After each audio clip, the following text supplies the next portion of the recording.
Bueno, Sumauru, Kamisaraki, Gilatanaka, Cuyacanaka, Kunjamastasa, Arica, Parinacuta, Aruntaxma. Buen día a todas y todos, espero que estén muy bien y les doy un cordial saludo de Arica y Parinacota. Todavía no pasa nada. Bueno, les voy a hablar sobre un tema que me llamó mucho la atención y que en realidad no me llamó la atención cuando me lo plantearon, que es salud intercultural. He trabajado casi toda mi vida en esto y ha sido innato, porque como decían en mi reseña curricular y de vida, vengo de un territorio que es intercultural. Me estoy adelantando con algunas diapositivas, así que voy a pasar rapidito.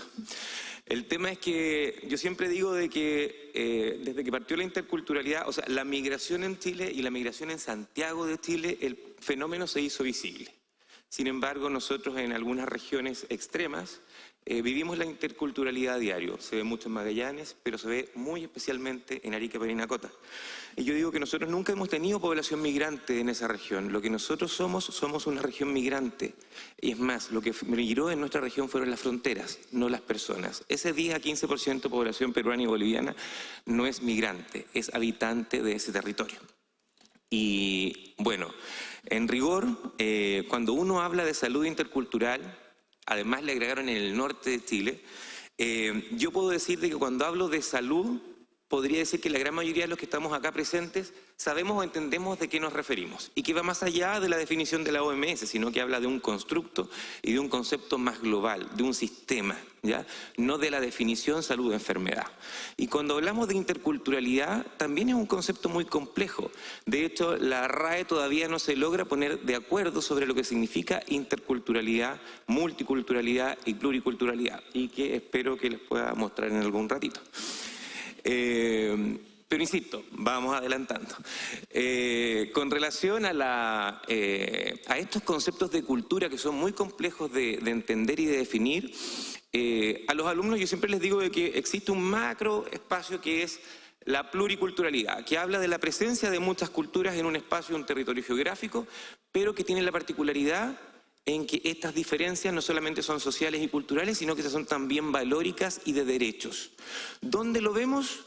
En el subcontinente indio, donde hay castas, donde hay niveles y no solamente diferencias culturales en un solo nivel.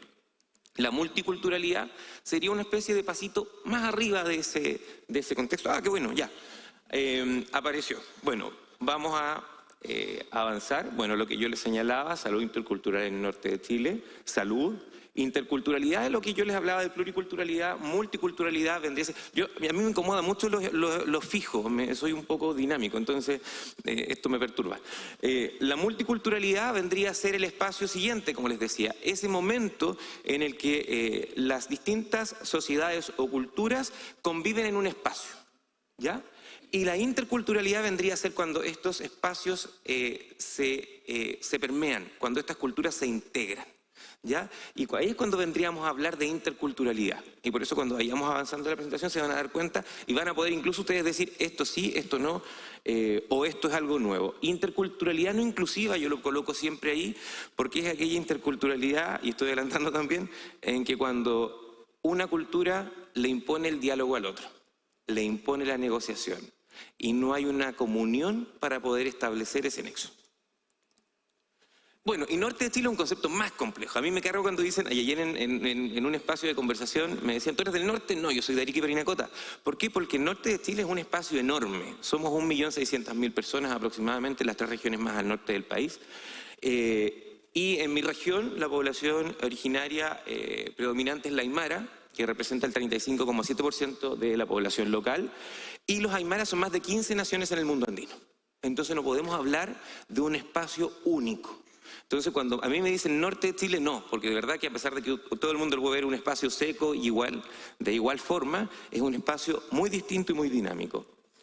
Esta diapositiva me gusta mucho. Esta yo se la hice a una sobrina que ahora tiene 15 años, se la hice cuando tenía antes de la pandemia. Ella me dice, ¿por qué te disfrazas como Evo Morales? Me dice, ¿y por qué mi mamá es chinita? ¿Y por qué cuando vamos a España nos juntamos con la familia de la abuelita Juana? Entonces yo le hice este dibujito, después le agregamos las banderitas y en realidad ahí están las 2 hermanas de mi mamá y mi mamá, bueno, Ahí está mi mamá con Cao, Caín, el perro, mi hermana con su oveja y yo con mis 2 gatos.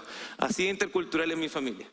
Y mi tía Sonia, la mayor de mis tías, ella tiene un vínculo con el mundo del Medio Oriente. Toda su familia en Antofagasta está vinculada con el Medio Oriente y con Argentina.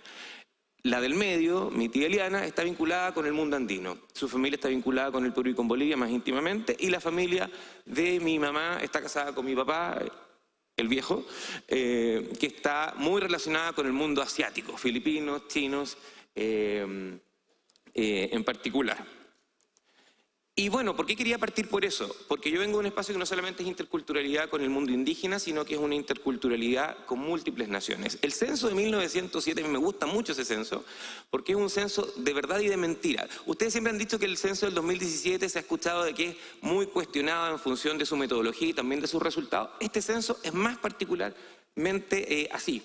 Este censo fue dado entre 1880 y 1930. Para mi región un episodio histórico muy importante. La chilenización de Tacna y Arica y cuando todavía no se definían las fronteras totales del país. En esos momentos las principales ciudades de las 3 regiones del extremo tenían entre 17 y 33 naciones distintas en su población. En un promedio de 28, mucho más de lo que tenía Santiago, Valparaíso y Concepción a la fecha. Por lo tanto, además de ser regiones con población indígena y tener una impronta intercultural, vinieron a mezclarse muchas más personas. Ahí tienen ustedes la población distribuida en ese mismo censo de 1907 y nos damos cuenta que el 74,37% de la población de Pisagua era extranjera. Una cosa insostenida en realidad en nuestra realidad actual. Nosotros actualmente tenemos un fenómeno de migración donde nos acercamos al 12% y en realidad nos llama mucho la atención migrante. Imagínense lo que ocurría en la población de Pisagua, donde tenía más de 3/4 partes de la población, o cerca de 3/4 partes de la población migrante. Era una realidad, era un día a día. Y lo otro que llama la atención, por eso yo les digo, el censo de 1907 es muy mentirosillo. Iquique 31,6, 16% de migrantes, pero Tacna y Arica con 13,24, siendo que son regiones donde al migrar la frontera sus habitantes pasaban a ser migrantes. ¿Qué es lo que pasaba ahí? Y aquí tenemos la respuesta. Si nosotros ya llevamos a la población peruana y boliviana del mundo andino en Tacna y Arica, nos acercábamos a el 60-69% de la población. Y eso se explica también porque hubo una migración masiva. Más de 62.000 expatriados en esos 50 años en ese territorio. Un éxodo enorme. Y si nosotros nos fijamos en los censos del Perú y de Bolivia de los mismos años, de 1900, por ejemplo, teníamos que la población indígena en el Perú se acercaba al 57% y de Bolivia 48%. Nuevamente volvemos a ver de que los espacios de interculturalidad del espacio propio, del propio pueblo originario como del migrante extranjero, siempre ha sido muy importante. Aquí tenemos el primer censo de la época del virreinato, 1613. El marqués de Montesclaro, virrey del Perú, establece un censo y donde en Arica se define que hay un 25% de población de los altos de Arica. Lupacas, Pacajes, Caranga y Lipes. 4 naciones aymara. Significaba también un enorme componente. Y se obviaba el componente indígena propio del lugar. Aquí tenemos el porcentaje de población que se declaró indígena en el censo 2017. La región de Arica y Parinacota por sobre la región de la Araucanía. Primera vez que ocurre este salto cuántico en que la región de Arica y Parinacota se autorreconoce como pueblo originario, el 35,7% de la población. Aquí tenemos el desglose, tenemos afrodescendientes en un censo a nivel local que hizo el INE, 4,7%, somos también la región con más población afrodescendiente en el país, la población con más población indígena del país y tenemos un 59,6% de población no indígena, no afrodescendiente o no declarada aún. Ahí tenemos el crecimiento que tuvo la región de Arica y Parinacota en función del año anterior, el censo anterior, creció un 13,3% de la población que se autorreconoció como indígena. Bueno, ahí tenemos también un gráfico con relación a los espacios geográficos. Tenemos hacia el oriente el altiplano, las zonas más altas, la sierra precordillera, las pampas que son desérticas completamente y entre medios de la pampa aparecen los valles costeros y también la ciudad de Arica como costa. Vemos que el altiplano, el 89,9% de la población se considera indígena y aymara, en los valles de la precordillera y sierra 58,5% y el 29,1% en los valles costeros. Si ustedes se fijan, esto se condice con el 37,9% 35,7% de la población, porque estos dos espacios, la Sierra Precordillera y el Altiplano, solamente concentran entre 5.000 y 6.000 personas. Por lo tanto, el 29,1% tira ese 89,9% hacia abajo. Pero ¿cuándo comenzamos a hablar de salud intercultural en Chile? Bueno, en realidad el espacio se crea o se consolida cuando se llega a 1992, en que se cumplen los 500 años de la conquista europea por sobre América y en que se dan algunos hitos muy importantes que están directamente relacionados con la conquista, pero que a veces obviamos, y que es la aparición de enfermedades en el mundo indígena. Vemos que México y el Perú descendieron a solo un 10% de la población original que tenían en 100 años. México estaba cerca, en realidad el Imperio Azteca estaba con una población aproximadamente de los 25 millones de habitantes en 1521, cuando se produce la aparición de la influenza, creo que fue la que más mató gente en esa época. Y el Perú, cuando llegan los españoles, llama la atención mucho porque los españoles llegan en 1532, pero en 1528 se produce la bajada de población. ¿Por qué se da eso? Porque ya habían llegado los españoles al norte del continente y empezaron a avanzar las enfermedades antes de que llegara el propio español.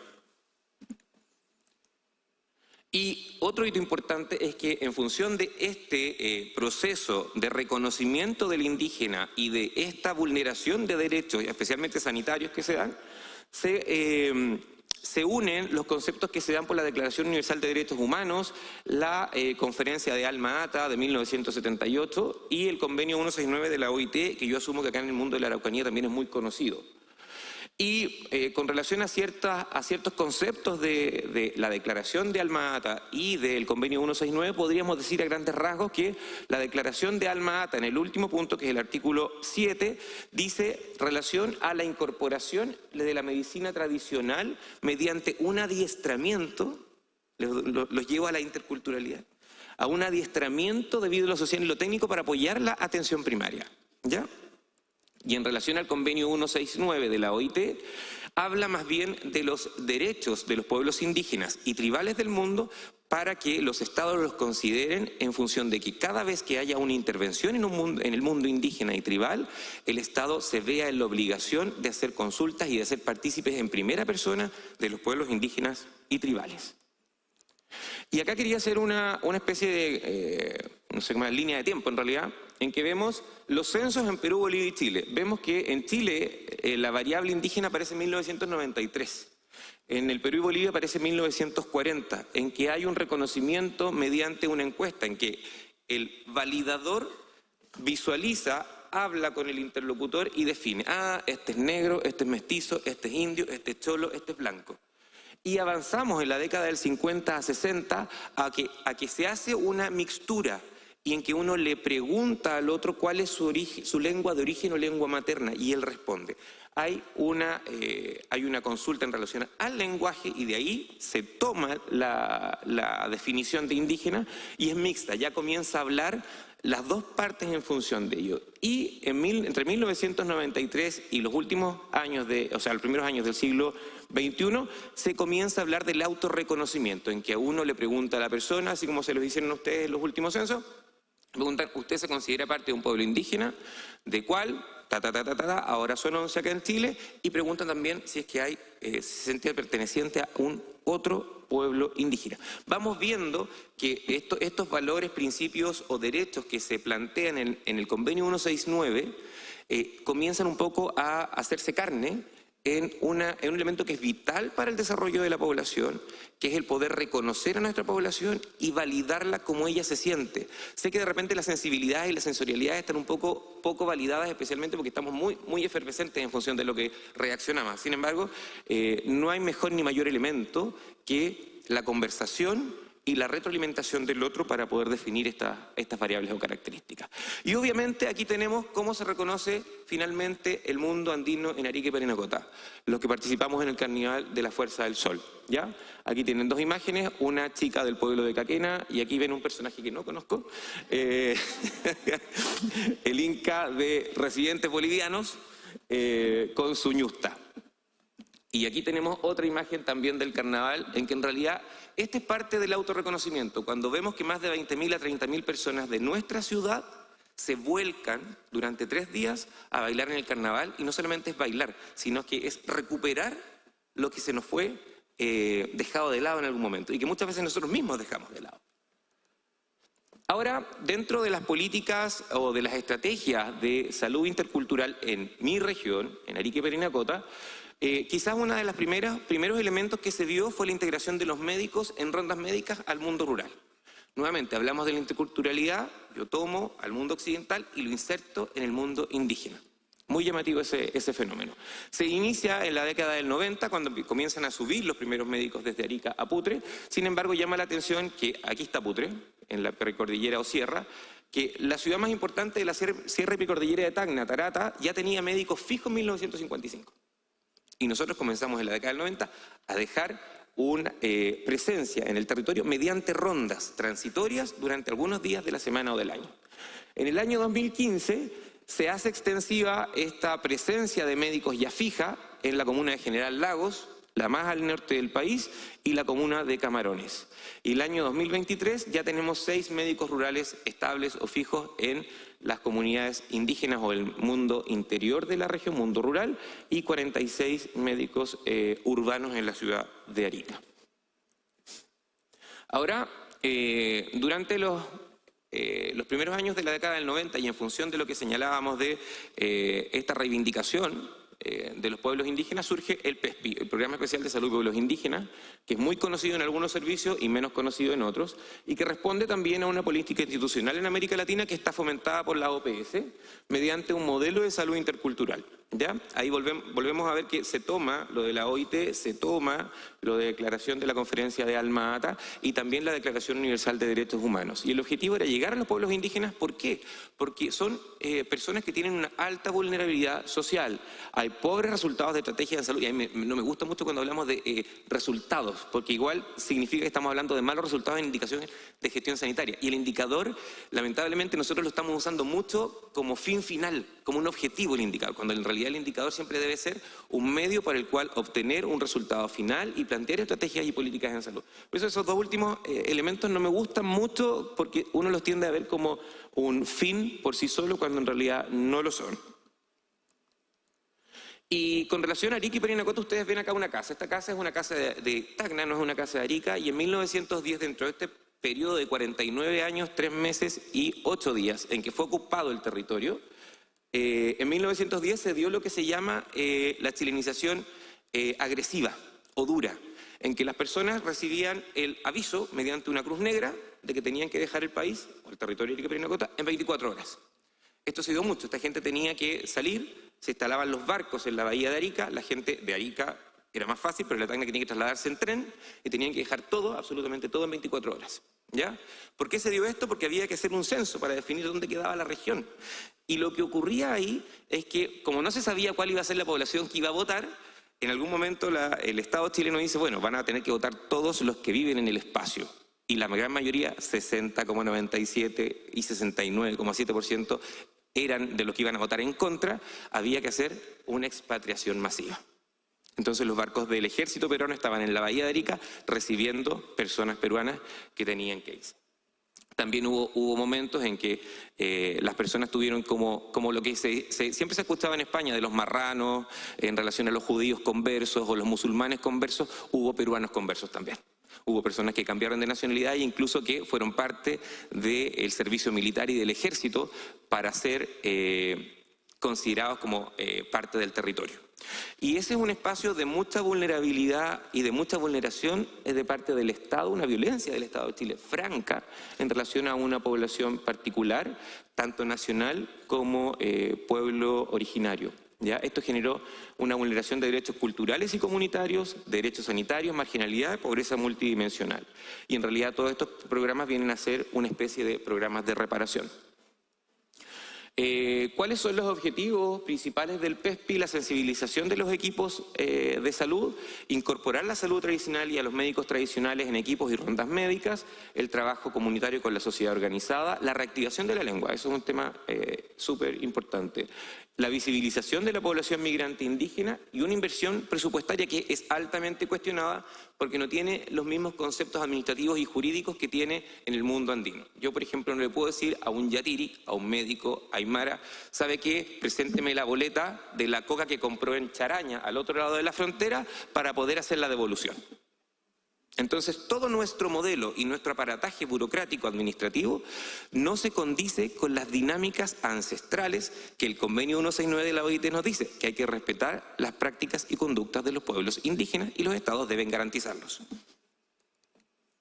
Ahora, con relación a la lengua aymara y el PESPI, bueno, durante los primeros años la gente estuvo avasallada, así como que, oh, súper entusiasmada, ya vamos a hacer letreros, señaléticas del mundo aymara en aymara para que todos entiendan. Y yo creo que también les pasó en la Araucanía. ¿Ya? Pero ¿qué pasó? Que la realidad es muy distinta. Hay 2,5 millones de aymara parlantes en el mundo andino, de los cuales solo 20.000 viven principalmente en Chile y principalmente en Arica y Parinacota, de los cuales es solamente el 0,8 del total de hablantes, y hay una menor proporción de estas en Tarapacá. Ahora, bueno, esta es una imagen súper dramática. Son soldados chilenos capturando a indígenas aymara en la frontera con Bolivia. Y bueno, de estos 50 años, que yo siempre lo saco mucho a la palestra, lo dramático es que hubo una desaparición casi absoluta de la lengua aymara. Por eso lo saco como a colación. No es porque me llamen la atención por sí solo los 50 años. Y la reactivación de la lengua aymara empezó en 1940, o coincidentemente cuando las preguntas comienzan a cambiar en los censos de población y vivienda. Gracias a los movimientos sociales indigenistas de Bolivia. Ustedes saben de que los aymaras son súper calladitos. Ustedes ven a las cholitas aymaras sentaditas, con la cabeza un poco agacha, murmullan y no hablan. Sin embargo, cuando le dan los monos, de verdad que salen y ocupan ciudades por completo, derrocan gobiernos. De verdad que el mundo aymara pasa así como de forma diametral a un escenario casi esquizofrénico de convulsión comunitaria. Y aquí hay dos personajes que para mí son muy importantes, don Juan de Dios Yapita y don Manuel Mamani Mamani, ambos ya están fallecidos y son los principales cultores de la lengua aymara, él en La Paz y él en Arica. De hecho, ellos comienzan el trabajo mucho antes de que se comience a desarrollar el trabajo con salud y pueblos indígenas, en la década de los 70. ¿Y cuál es la realidad de los aymantes hablara en la región de Arica y Parinacota? Como ya les decía, hubo una impronta de poder reproducir todo lo gráfico en señalética aymara. Sin embargo, la gran mayoría de aymara parlantes de la región son migrantes bolivianos de La Paz o de Oruro en el Valle de Azapa, cerca de 20.000. Número no menor, dado que yo les decía que la población que se reconocía como aymara en la sierra y en el altiplano era solamente de 5.000 a 6.000 personas. O sea, la mayoría de aymaras de la región son migrantes y extranjeros. Y, por tanto, el refuerzo y la reactivación de la aymara en Arica y Parinacota surgió a partir del aymara boliviano. No fue una reactivación del aymara chileno. Por lo tanto, los aymaras entre ellos no necesariamente se van a entender. El aymara chileno va a decir Camisaraki, como les dije yo, y el aymara de Tihuanaco de La Paz va a decir Camisakei. Entonces, no necesariamente se van a entender. Ahora, el uso del aymara, finalmente, esta lámina quisiera decirles de que un 2,7% lo comprende y lo habla. ¿A qué lo llevo? ¿Qué va a pasar con esa señalética? ¿Qué va a pasar con ese recurso y ese presupuesto invertido que el aparataje administrativo y jurídico me va a decir que tengo que respaldar? Y a mí me llama la atención porque esto surgió en la década del 90. Sin embargo, cuando llegó la migración haitiana en Santiago, se hizo lo mismo. Y esto nos pasó hace 30 años atrás en la Araucanía y en Arica y Parinacota, pero el ejemplo, oh sorpresa, nunca lo tuvieron en cuenta cuando había que escribir señalética en creyol y hay más de 200 variantes de creyol en Haití. Y además mucha gente que no escribe ni lee. Y este es uno de los elementos quizás más bonitos de la interculturalidad, la aparición del Guaguasana Taquipa. El Guaguasana Taquipa surge con el Chile crece contigo y que es una variación al mundo aymara y al mundo indígena de la región de Arica y Parinacota sobre esta estrategia y esta política pública. Y ustedes pueden ver que el material gráfico y educativo del Guaguasana está llevado al territorio. Ayer hablábamos, por ejemplo, cómo se llevan las pautas de evaluaciones de los niños cuando son un modelo muy estructurado. Por ejemplo, de repente en el Chile Crece hay preguntas y respuestas que dicen, señora, esto es color arándano. Una mujer de Caquena a 4.200 metros sobre el nivel del mar, donde lo único que he visto es yareta, no se va a identificar con el arándano y no va a saber lo que significa el color arándano. A lo mejor ni siquiera va a saber lo que significa el color morado.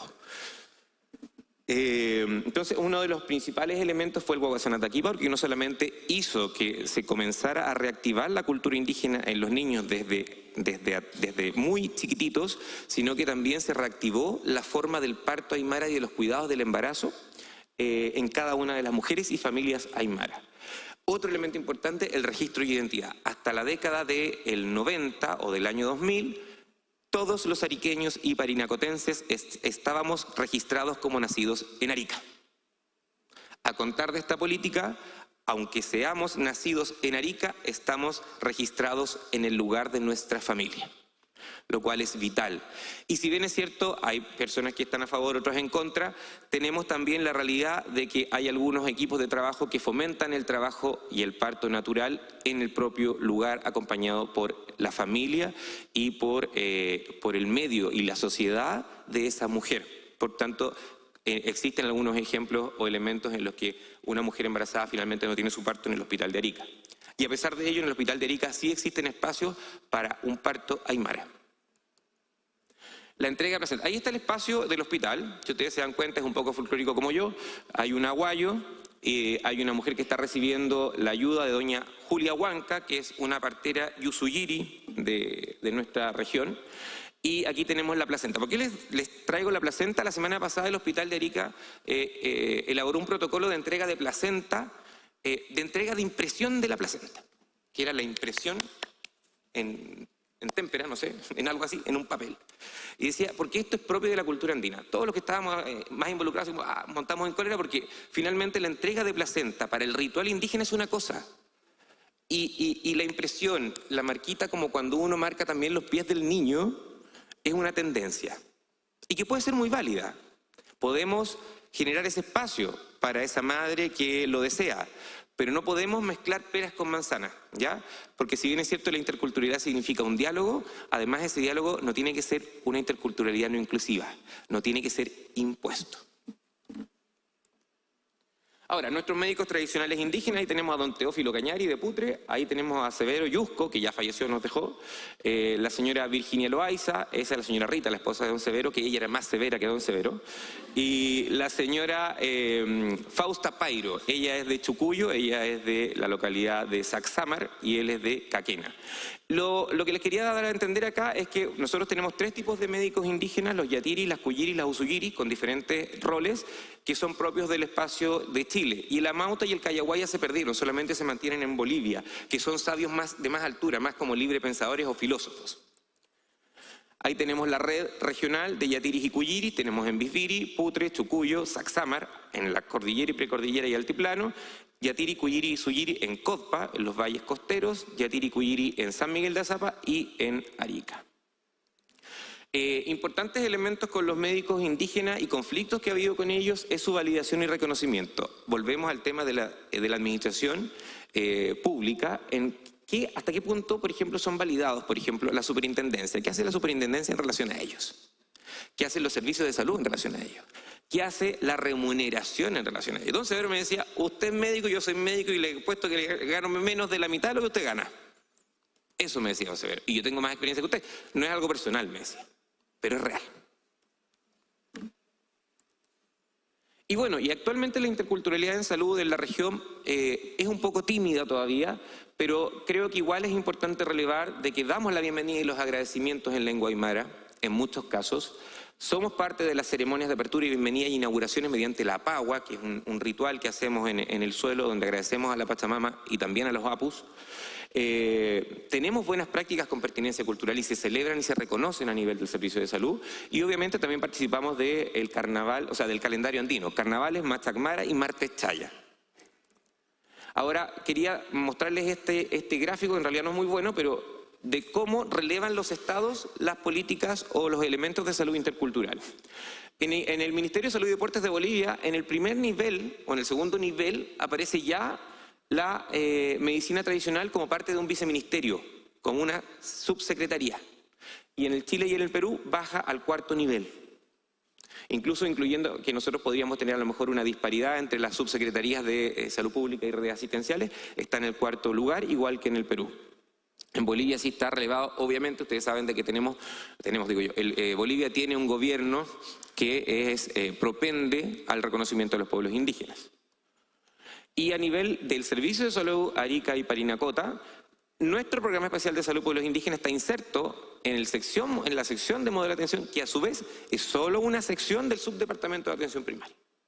Entonces nuestra relevancia cae a un 5º nivel, como servicio de salud.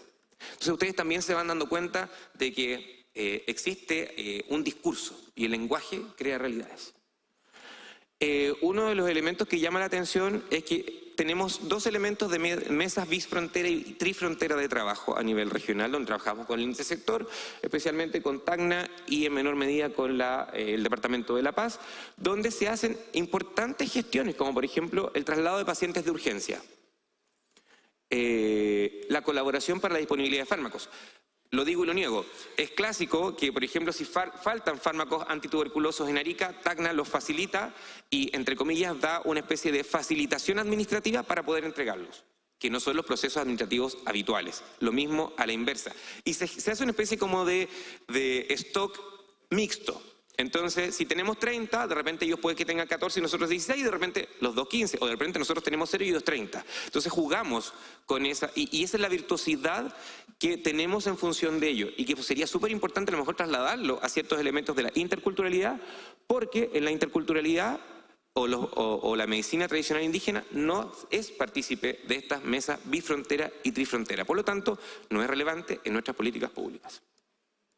Y más allá de la institucionalidad, la unidad de alivio del dolor y cuidados paliativos, yo les decía que ahí tenemos una médico muy interesante, la doctora Miles, que es uruguaya, tiene un equipo de 22 personas, donde ellos tienen un facilitador intercultural, la señora Julia Huanca también participa, la Usuyiri Cuyiri participa de este equipo, y lo interesante es que ellos están en este momento trabajando el concepto de muerte desde la perspectiva indígena, y de cómo los equipos conocen la muerte desde una perspectiva muy distinta, y cómo también los indígenas se aprenden a conocer a sí mismos en función de la muerte.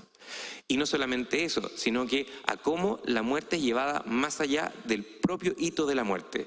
Por si ustedes no lo saben, cuando uno en el mundo aymara se muere, a los 8 días tiene que hacer la quema de la ropa, porque el humo significa que uno finalmente se termina de ir de este mundo. Entonces hay muchos elementos interesantes que hay que llevar a la muerte y a la última etapa de la vida, que es, en muchos casos, alivio del dolor y cuidados paliativos.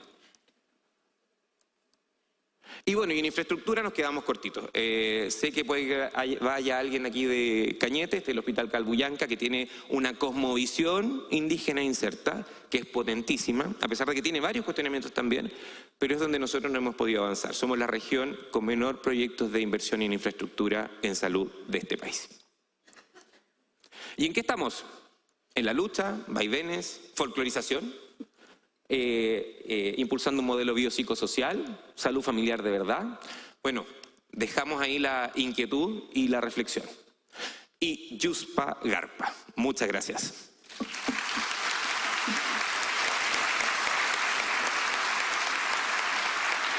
Muchas gracias, Roilani, por este interesante acercamiento.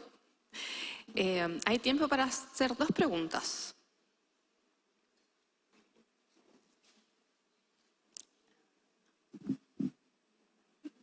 Nicole levantó la mano.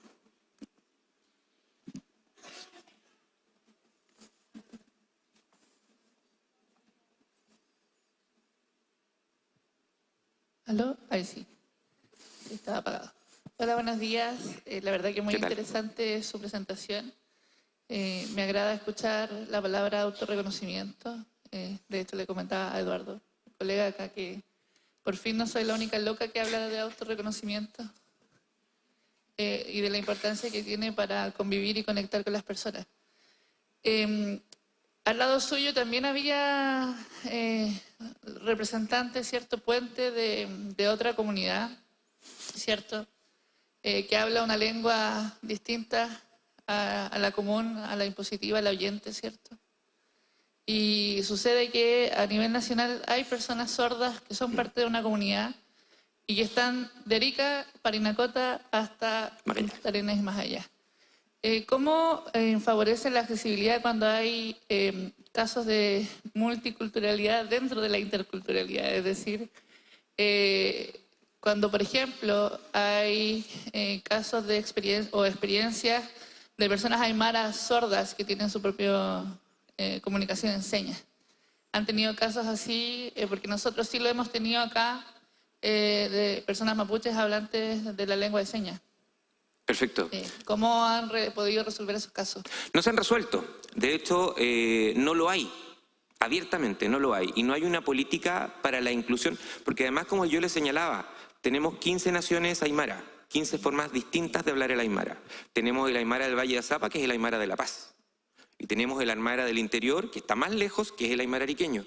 Entonces, de partida, no existe una dinámica en función de eso, porque primero hay muchas diferencias. Ahora, eso es potente. De hecho, me hizo acordar yo cuando estaba en el internado en neonatología del Hospital Clínico Regional de Concepción, me tocó ver una paciente, o sea, el pacientito era un pacientito, una guaguita. Y la señora, cuando fue a firmar un consentimiento informado para hacerle un escáner, la señora no entendía nada porque precisamente no entendía absolutamente nada. Sin embargo, además era mapuche y además no sabía leer ni escribir.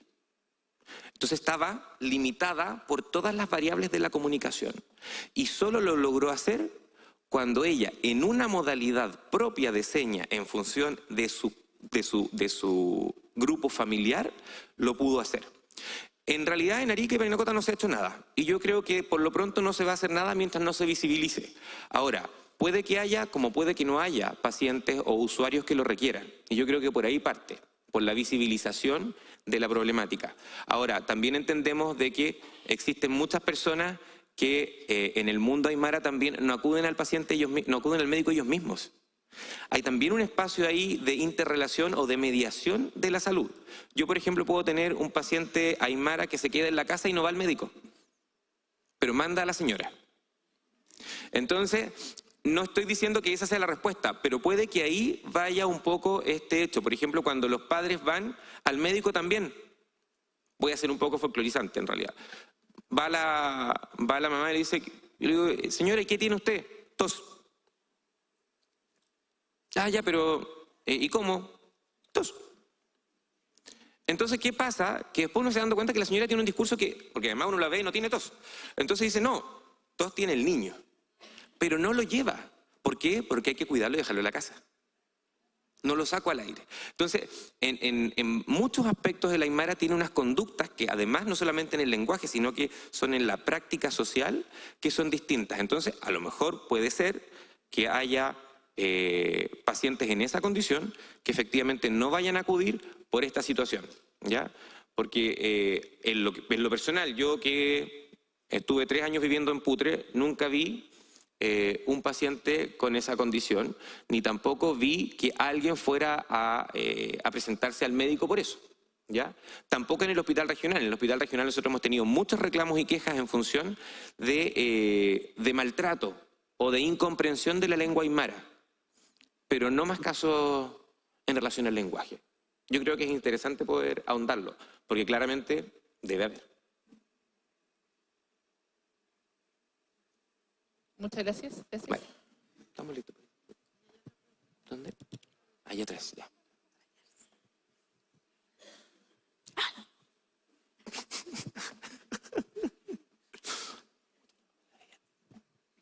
Bueno, apasionante.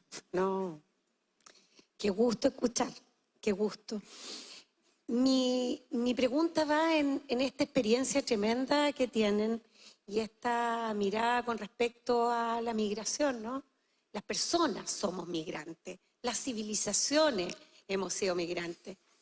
Y toda esta experiencia como conversa con estos nuevos migrantes que en el norte también viven y viven en condiciones de repente bien precarias, ¿no? ¿Cómo lo están mirando ustedes desde ahí, desde esa trayectoria de pensar de que el norte es fruto absolutamente de decisiones administrativas porque la gente es la que ha vivido ahí y las migraciones son fruto de la vida de los seres humanos. ¿Cómo lo incorporan en la conversación de salud? Desde esa experiencia, eso. Bien, gracias, doctora. Qué gusto verla.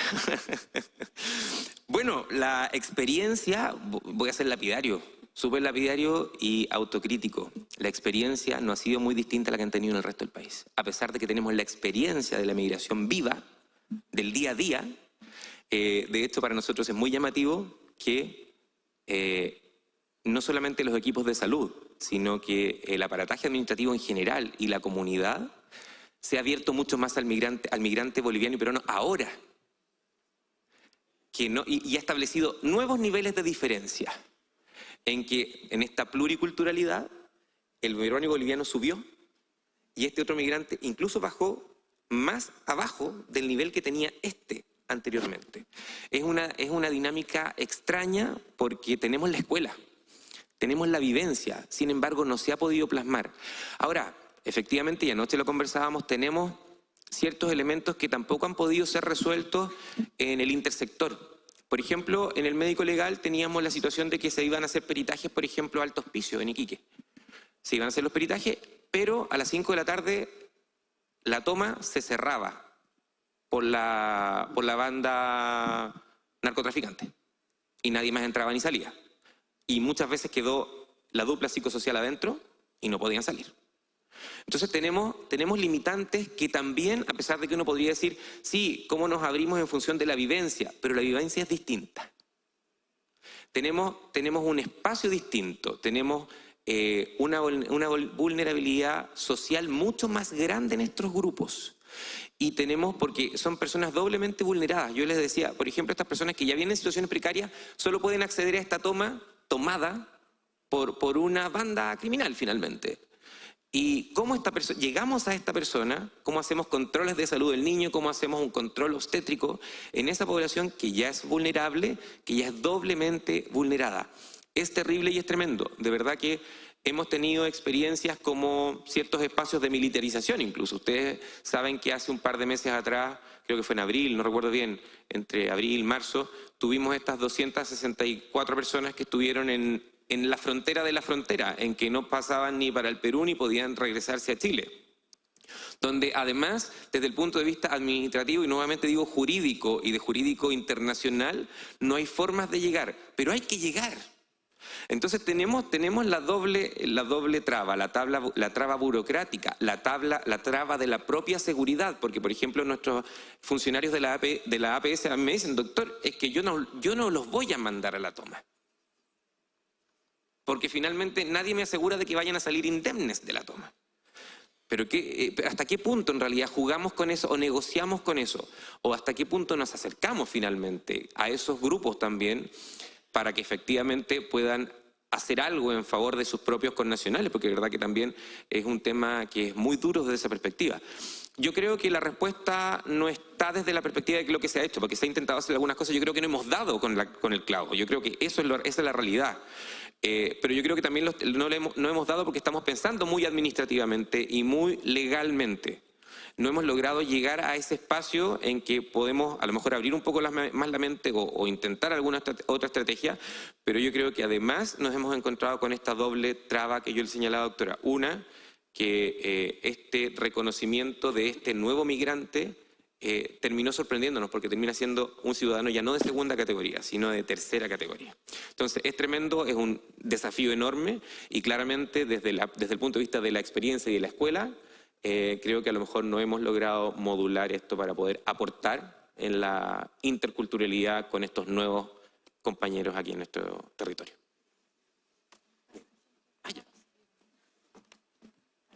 Demos un cariñoso aplauso a Froilán.